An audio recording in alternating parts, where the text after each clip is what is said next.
How to play chess like a cheater. And we're going to be talking about this game, Magnus Carlsen against Hans Niemann. Let's get into it right quick. Before we get into the game right quick, I'm going to have to teach you how to cheat like a pro. How to cheat like a pro. What is one good way of how to cheat like a pro in chess? And out of my decade of playing chess, the best way of how to be accused of cheating is playing good moves. You really thought I was going to tell you how to cheat in chess? That's insane. That's stupid. Go to another channel if you thought so. That's silly. Let's get into the position right quick. Okay, in this position, Magnus Carlsen is the white pieces. Hans Niemann is the black pieces.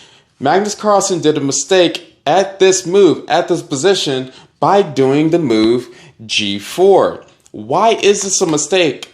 Well, let's figure out why Magnus Carlsen even did this move, which I can guess a few things. First of all, we all know that Magnus Carlsen is like the best endgame player in the whole entire world. We all know this. And so his endgame understanding should just overexceed ours.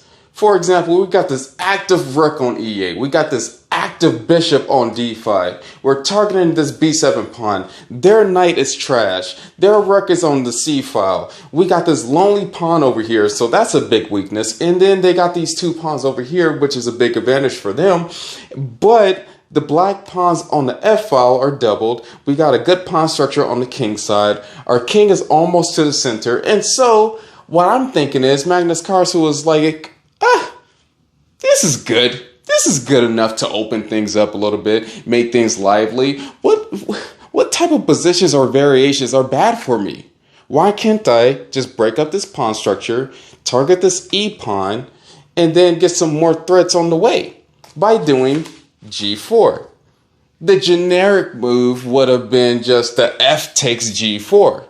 And then maybe bishop takes e4 or rook takes e4. Who knows? But G4 wasn't the best move. Actually, the computer suggests rook d8, which tells me that there isn't really a concrete win for white since it favors the black pieces in this position.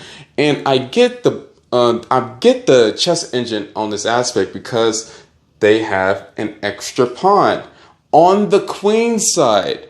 And we know in endgames, the most important thing that we should be doing is promoting pawns.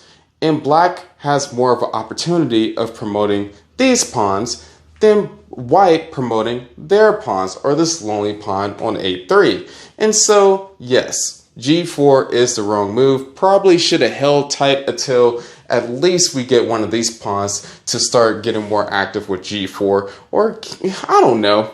Rook d8 is pretty much the best move, especially to keep this bishop protected. And if this rook goes off the 7th rank, then we can go to rook d7. But let's see what happens after g4.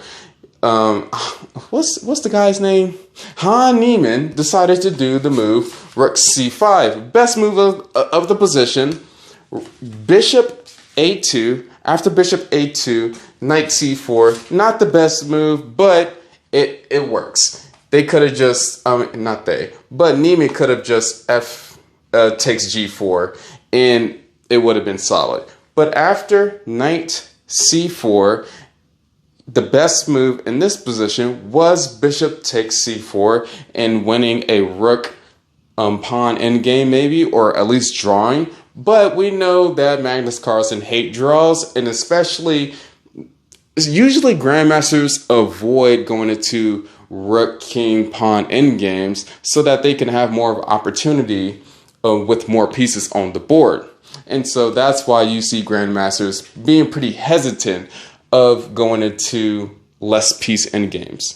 After knight c4, Magnus Carlsen decided to do the move a4.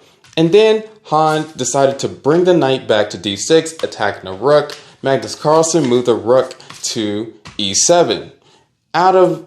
any squares to be captured, right? And then keeping track of this f7 pawn and this b7 pawn in case this knight moves out the way. And the thing about this knight is it came from a really bad spot on the edge of the board, but became a beautiful knight in the future because it went from a5 to c4 to d6.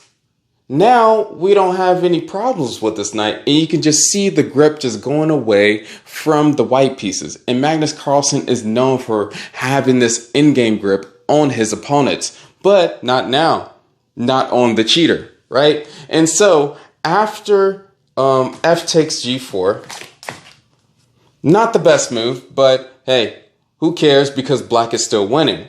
After f takes g4, rook d7, trying to dislodge this knight, black did a beautiful move to mess up on white's position and keep the activity by doing e3. After e3, f takes e3, knight e4, and the king had to move to f1. Let's say it was black's turn right now. Then we would have this move, check, rook d1, rook captures, king captures, and we have this fork on the c3 square.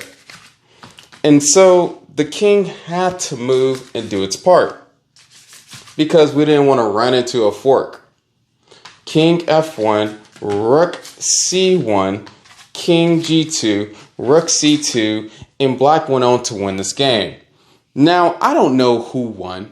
I know who won this position, but I don't know who's right or wrong. I don't really care. It's internet crap. You know, after I'm done recording this video, I'm going to go to my kids and play with them and hang out with my wife, and we're going to watch 90 Day Fiancé. Now, this was a good game overall.